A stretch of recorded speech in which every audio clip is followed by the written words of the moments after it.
확인 설명 의무예요. 개업공사는 밑줄이에요.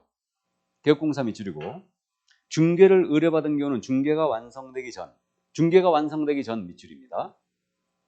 다음 각호의 사항을 확인하여 이를 해당 중개사무에 관한 권리를 취득하고자 하는 중개 의뢰인 밑줄이에요. 권리를 취득하고자 하는 중개 의뢰인에게 성실 정확하게 설명하고의 밑줄입니다. 토지장 등본, 부동산 종합증명서, 등기상 증명서 등 설명의 근거 자료를 제시해야 한다. 근거 자료를 제시의 밑줄이에요. 그래가지고 해당 중개사물의 상태 입지 및 권리관계 설명해야 되고요. 법령 규정에 의한 거래 또는 이용 제한 사항을 설명해야 되고 그 밖에 대통령령이 정하는 사항을 설명을 해줘야 된다. 자, 그럼 칠판 보실까요? 지금 확인 설명 의무에 대해서 25조 1항 조문을 밑줄을 쭉쭉 그면서 읽어봤는데 밑줄 친 것을 주의하라는 뜻이에요. 이걸 바꿔내는 걸 조심해야 돼요. 이게. 그래서 이제 1년 내내 이 그림으로 우리가 기억할 건데 아파트를 갑이 갖고 있어요. 이것을 을과 거래하십니다. 이 거래를 A가 소개해요.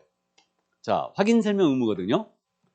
개업공사는 중개 의뢰받은 때는 중개가 완성되기 전이었죠.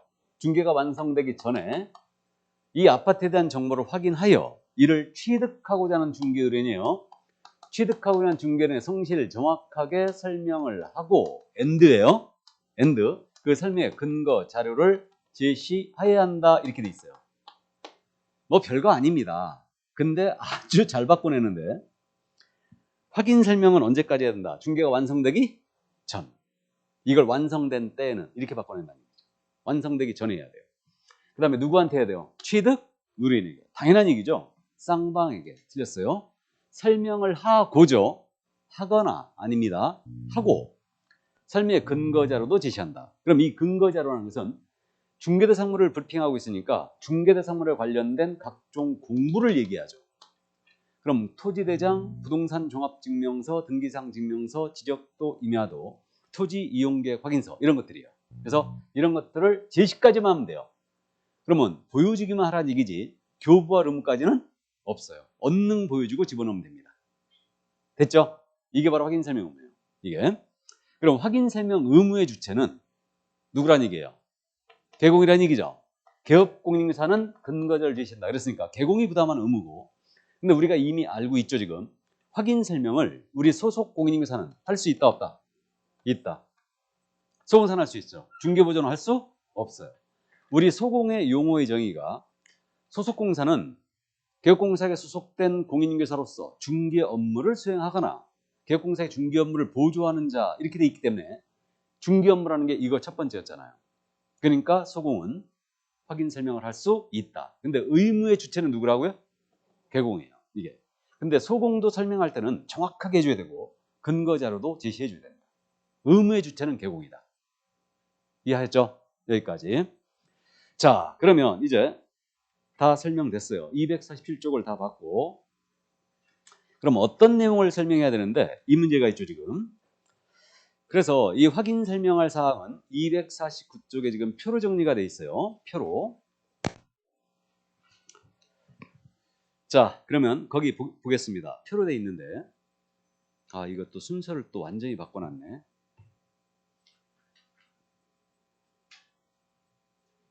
보겠습니다. 교재 순서대로. 1번.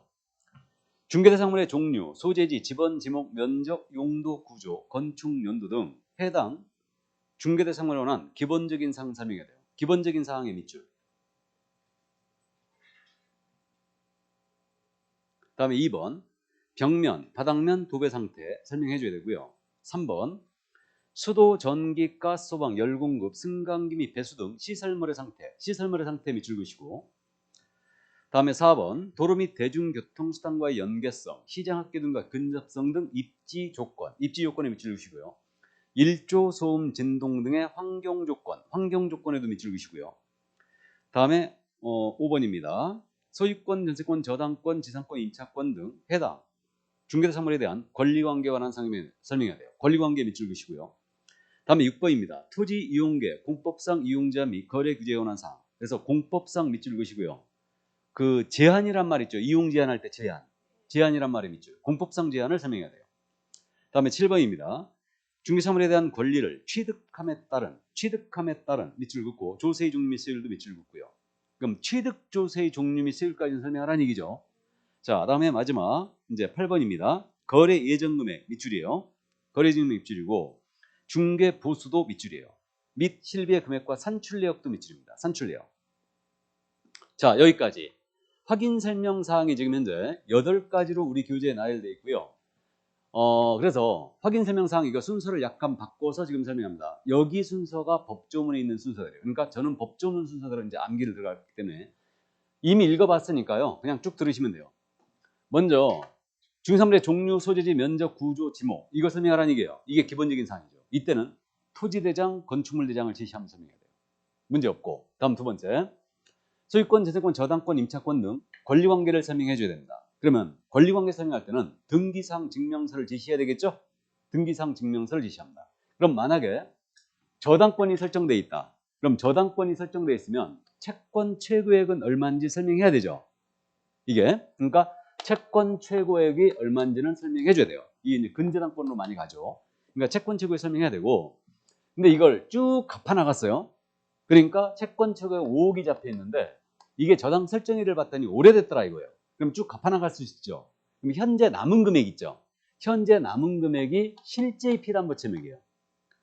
실제의 피담보채액까지는 설명 의무가 없어요. 판례로 다시 한번 설명할 거고요. 그러니까 채권 최고액까지만 설명하면 되지 현재 얼마가 남았는지 여기까지는 설명 의무는 없다는 얘기입니다. 이게. 자, 그 다음에 이제 세 번째로 거래 예정 금액 설명해야 돼요. 장차 얼마에 거래할 거냐 이걸 설명해야 되고 다음에 중개 보수 및 실비의 금액과 산출 내역까지 다 설명해야 돼요. 중개 보수는 200만 원인데 이 금액은 이렇게 계산한 것이다. 산출 내역까지 모두 브리핑해야 돼요. 근데 실무에서요 보수 브리핑 받아보신 적 있나요? 없죠. 물어봐야 겨우 대답해 주죠. 근데 보수 분쟁 많으니까 미리 브리핑 나가십시오. 이거는 설명사항이니까 현재 보수는 300입니다. 이 금액은 이렇게 계산된 것입니다. 뭐 자주 오시고 그랬었으니까 지금 한 250만 받겠습니다. 이런 식으로 브리핑하라는 얘기예요. 이게. 자, 그 다음에 토지 이용계, 공법상 이용자 및 거래. 여기는 토지거래 허가구역입니다. 그러니까 계약 체결 미리 허가를 받으셔야 됩니다. 이런 식으로 브리핑해야 돼요. 이때는 토지 이용계 확인서를 제시해야 되죠. 그러면 설명해야 돼요. 자, 그 다음에 여섯 번째로 수도, 전기, 가스, 소방 그러니까 보일러 같은 거 잘 돌아가고 있는지 배수는 잘 되는지 승강기는 잘 돌아가고 있는지 이런 것들 시설물의 상태 모두 설명해야 됩니다. 자, 그 다음에 일곱 번째로 벽면, 바닥면, 도배 상태 설명해야 돼요. 벽은 금간대가 있는지 바닥면은 이거 교체를 해야 되는지 아니면 수리를 해야 되는지 설명해야 되고 도배 갈아야 되는지 안 갈아도 되는지 이런 거 다 설명하라는 거예요. 이게 작년에 바닥면이 추가됐죠. 벽면 도배였는데 이게 바닥면이 추가됐습니다. 왜 그랬냐면요. 요즘 반려동물이 워낙 많죠. 그리고 또 마룻바닥이 많아요. 그러다 보니까 이게 실무에서요. 마룻바닥이 자꾸 문제가 되는 거예요. 그래갖고 이거 브리핑 확실히 하라고 아예 명시했어요. 지금. 바닥면. 그래서 지금 뭐 송도 같은 경우도 마룻바닥이 많거든요. 아파트에. 많은데 이 반려동물들이 이 마룻바닥 기스를 내는 거야. 그럼 이게 교체 비용이 장난 아닙니다. 이거. 잘못하면 통째로 다 갈아야 되는 사태가 벌어져요. 막. 기스가 워낙 심하게 나면. 그래갖고 하여튼 이것 때문에 이제 문제가 많은데 반려동물 얘기가 나왔으니까 미리 말씀드리는데 실무 가셔갖고 중개할 때 특히 이제 임대차 중개할 때 주인분들이요 반려동물 키우는 걸 엄청 싫어하시는 분들 많아요. 의외로 많습니다. 그래갖고 이제 주인분들이 미리 말씀하시는 분들도 있는데 계약 체결 단계에서 동물 키운다 그러면 이제 계약을 안 해버려요. 그런 경우도 있기 때문에 미리 체크해야 돼요. 그러니까 반려동물 괜찮습니까? 꼭 물어봐야 돼요. 아셨죠? 그러니까 주인분이 만약에 반려동물 안 된다라고 해버리면 반려동물 안 키우는 손님을 맞춰야 되거든. 뭔 말인지 아시겠죠? 그러니까 그런 작은 거에서 계약이 틀어지면 안 되니까 어쨌든 미리미리 체크하라는 얘기예요. 이게. 그래서 어쨌든 이거 전부 다 브리핑 하라는 얘기입니다. 이게. 근데도 반려동물 안 키운다는 분들도 있고 그러니까 이사 올 때는 반려동물 안 나가니까 친척집에 맡겨놔. 그러고 나서 이사 오고 나서 몰래 데리고 와서 키우는 거야. 이게. 그럼 안 되겠죠? 그렇다고 계약 깰 수도 없고. 이거. 그런 사람들 의외로 많아요. 의외로 많습니다. 이게. 반려동물은 가족이죠. 그 반려동물 때문에요. 송도에서 집 팔고 이사 가신 분이 있습니다.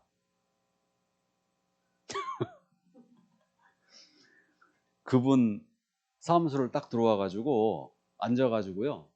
펑펑 우는 거야. 펑펑. 나 그렇게 우는 거 처음 봤어. 펑펑 울어 진짜. 그래갖고 왜 그러시냐, 뭔 일이냐 그랬더니 키우던 반려동물 있죠? 화장하고 왔대. 화장해갖고 봉안하고 왔다는 거야. 그래가지고 아이고 가슴 아프시겠네. 자식 보낸 거라면서요 그게. 그래갖고 그렇게 막 우는 거야. 그냥. 막 닭똥 같은 눈물을 펑펑 이렇게 흘리는 거야. 그러면서 하는 얘기가 우리 집 빼달라고. 팔아달래. 여기서 못 살겠대.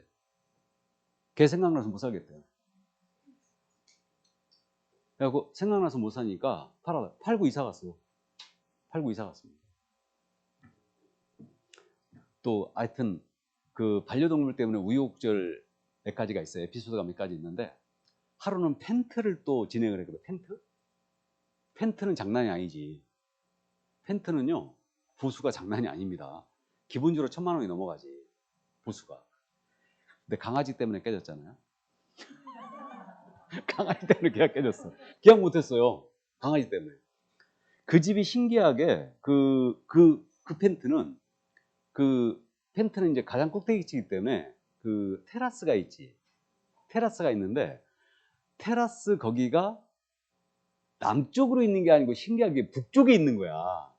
그게. 그래갖고 강아지가 송아지만한 게 2마리가 있는데 그분이 이제 펜트 하시려는 분이 2마리가 있는데 강아지가 밥 먹고 따뜻한 데서 누워가지고 햇빛 쬐면서 볕을 쐬야 되는데 테라스 밑에 거기다 해야 되는데 이게 북쪽에 있다고 계약 안 됐다니까. 강아지 때문에. 우리네 상식으로는 조금 납득이 안 가는 건데 이제 그분들 입장에서는 이게 자식이에요. 자식입니다. 그러니까 그렇더라고. 자, 그래서 벽면, 바닥면, 도배 상태 모두 설명해 줘야 되고요. 그 다음에 일조, 소음, 진동 등의 환경 조건도 브리핑해야 됩니다. 이거 환경 조건 미리 암기하세요. 환경 조건은 주변 환경을 얘기하는 게 아니에요. 우리 법이 얘기하는 환경이라는 것은 일조, 소음, 진동을 얘기한다.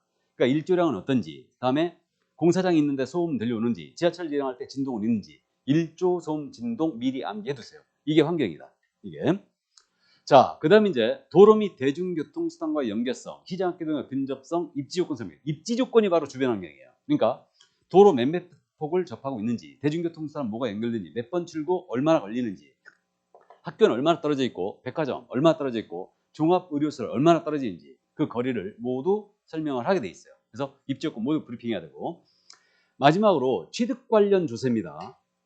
이게 취득 의뢰인한테 브리핑하고 있으니까 취득 관련 조세의 종류 및 세율까지는 설명해야 돼요. 그럼 여러분들이 세법을 공부하고 있습니다. 그러면 취득세가 있죠. 농어촌 특별세가 있죠. 지방교육세가 있죠. 그러니까 이게 취득 관련 조세 3가지가 이거예요. 그러니까 이거에 대하여 세율까지만 설명하면 되지 정확한 세액을 산출할 설명할 필요는 없습니다. 이게 세금 때문에 요즘 세금이 워낙 복잡해져 있기 때문에 세금 때문에 지금 사고가 많이 나거든요. 그러니까 세금 브리핑은요 웬만하면 자제하세요.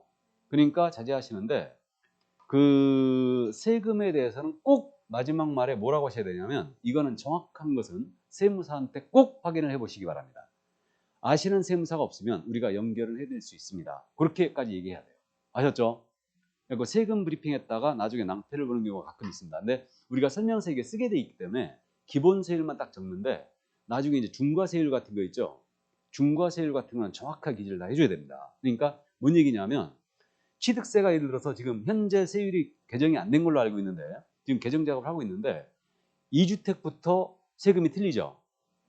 취득세율이 틀립니다. 그러니까 이런 것들을 정확하게 그러니까 세법이 실무적으로 중요하다는 게 중과세율이 적용되는데 그냥 기본세율을 적었다. 4% 적었는데 실제로 봤더니 7%가 나왔더라.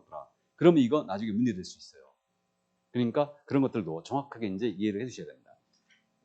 자, 그래서 종류 및 세율까지는 설명해야 된다. 여기까지. 그러니까 이게 확인 설명상 10가지가 이거고 우리 대법원은요. 이건 기본적으로 의뢰인에게 주사 확인하여 설명할 나갈 사항이다. 여기에 없는 사항일지라도 계약 체결 여부를 결정하는데 중요한 자료가 된다면 선관주를 다하여 조사한 다음에 브리핑을 해야 된다. 라고 해석하고 있어요. 그러니까 요건 이제 두 문자 따서 요대로 그대로 암기를 해버릴 겁니다. 이게. 근데 우리가 전속 중개 계약 제도를 지금 현재 전속 중개계약 체결한 개공이 공개할 정보가 있었죠. 전속 계약을 체결한 개공 공개할 정보.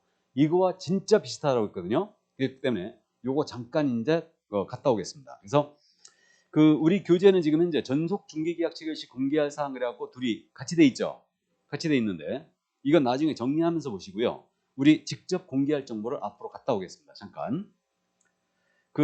전속을 체결했을 때 공개할 정보가 교재 지금 몇 페이지가 있죠? 208페이지?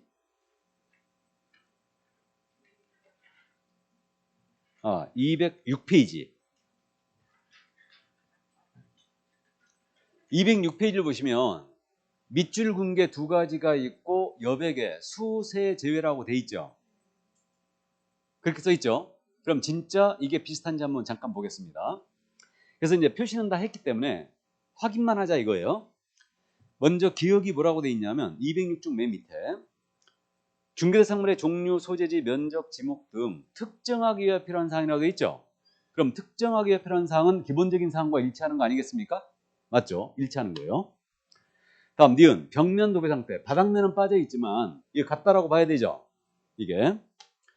자, 다음 디귿입니다. 수도, 전기, 가스, 시설물의 상태. 그러면 이거 약간 표현이 틀리지만 시설물의 상태 맞죠? 겹치고 있고. 다음에 리을 도로 대중교통수단과 연계성, 시작과 근접성, 입지 조건 같다고 봐야 되죠. 같고. 다음에 일조, 소음, 진동 등의 환경 조건 같죠? 똑같고요.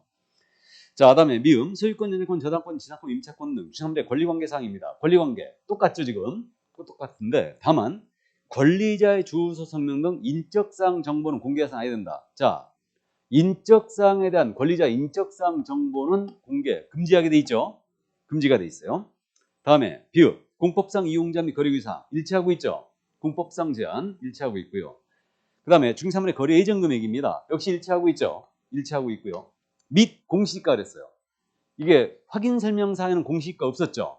그러니까 밑줄 쳐놓은 거예요. 그러니까 공시지가는 공개를 하게 돼 있습니다. 다만 임대차의 경우에는 공시지가를 공개하지 아니할 수 있다.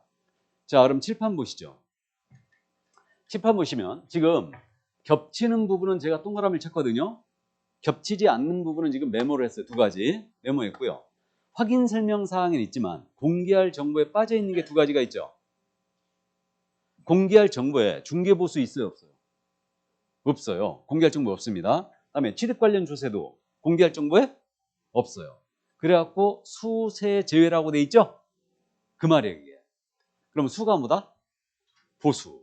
세는 세금. 이건 공개할 정보에 빠져 있어요. 그럼 확인 설명사항과 차이가 네 가지죠, 지금? 네 가지. 권리자 인적사항 차이가 있잖아요. 뭔 얘기냐면, 자, 확인 설명합니다. 을한테 이 아파트의 소유자가 갑인지 아닌지 설명해야 될까 안 해야 될까? 설명은 해야죠. 맞잖아요. 궁금해할 거 아니에요. 주인분이 누군데요? 물어봅니다. 그러니까 설명해야 돼요. 근데 이 개공이 정보를 공개할 때는 인적사항 공개하면 안 된다고 그랬어요. 그러니까 차이가 있는 거고, 여기 확인 설명사는 공시지가가 없었잖아요. 근데 공개할 정보는 들어가 있지. 그리고 수세는 공개할 정보에 빠져 있어요. 그러니까 차이가 네 가지가 있는 거예요. 이렇게. 네 가지. 우린 네 가지 나오면 무조건 조심해야 됩니다. 왜 네 가지 나오면 조심해야 된다고요? 오지선다. 5개 중에 하나니까 우리. 4개 나오면 무조건 조심해야 돼요. 여기까지. 확인만 하고요. 다시 뒤로 갑니다. 교재 249쪽. 다시 돌아왔어요. 자, 그럼 확인 설명할 사항. 거기 이제 표로 정리되어 있는 게 바로 이거예요. 그래갖고 지금 우리 이 교재가 지금 비교해서 정리를 해놓은 겁니다. 자, 그럼 그 정도만 이해하시고 이제 넘어갈까요, 그럼? 확인 설명하는 방법은 말씀드렸어요. 근거 자료까지 제시하라고 그랬죠? 자, 그럼 이제 상태에 관한 자료가 나오는데, 그럼 우리는 요 사항들을 정확히 조사한 다음에 손님한테 브리핑이 나가야 돼요. 근데 이걸 제대로 브리핑을 안 하게 되면 손해배상 책임으로 연결되거든요. 그래서 우리가 실무에서요, 가장 어려움을 겪는 것 중에 하나가 또 뭐냐면 그거예요. 하자가 뭔지 알죠? 뭐 파손이 돼 있거나 물이 잘 안 내려간다든가 이런 하자 사고에 대해서 아주 어려움을 많이 겪습니다. 그러니까 실무적으로 있잖아요. 잠금 치고 났는데 손님한테 전화 왔잖아요. 그럼 가슴이 털렁 내려앉습니다. 잠금을 치고 났는데 만약에 전화가 왔다. 그럼 이건 무조건 거의 90% 이상이 안 좋은 얘기야. 하자가 발생했다는 얘기거든요. 그래서 실무적으로요. 단독주택이라든가 다세대 다가구가 하자 사고가 많이 나요. 그러니까 개공이 제대로 체크해야 되는데 이게 체크가 안 됨으로써 이제 이런 사고가 많이 납니다. 그래갖고 이른바 면피권을 줬어요. 그러니까 이 사항들을 면밀히 조사하여 브리핑이 나갔어야 되는데 조사하는데 한계가 있더라 이거예요. 그럼 예를 들어서 단독주택 같은 경우에 그 사고가 많이 나는데 단독주택 팔아달라고 의뢰받았는데 이게 현장 잡사 갔더니 중천장을 새로 한 거예요. 중천장을. 이거를. 그럼 물이 새가지고 새로 했거나 그런 느낌이 들잖아요. 근데 이거 뜯어봐라. 이거 물 새고 있는가 보게. 그럴 수는 없는 거 아니에요. 그러니까 이제 이른바 면피권을 줬는데 이게 바로 상태 환원 자료 요건이에요. 이게. 자, 그럼 이건 이제 바로 보겠습니다. 그럼 개업공사는 확인 설명을 위하여 필요하다면 쓰는 자가 제일 잘하니까 권리 이전 의뢰인 이거죠. 그러니까 매도인이나 임대인입니다. 매도인이나 임대인한테 중상물의 상태 환원 자료를 요구할 수 있다요. 상태 환원 요구할 수 있다. 꼭 요구해야 되는 건 아니에요. 그럼 자료를 요구할 수 있습니다. 그럼 이자가 자료를 주면 그 자료 가지고 다시 한번 조사한 다음에 손님한테 브리핑 해야 되는데 안 줍니다. 불응했을 때 주의해야 돼요. 만약에 상태 환원 자료 요구에 이자가 불응했지 않습니까? 불응을 하게 되면 그 사실을 취득 의뢰인이에요. 이자에게 일러야 됩니다. 물이 셀 것 같아서 내가 자료를 요구했는데 손님께서 자료 요구에 불응했습니다. 이 사실을 설명하고 확인 설명서에 기재돼 줘야 돼요. 이 사실을. 그래야 면피할 수 있어요. 둘 다 하는 겁니다. 그래서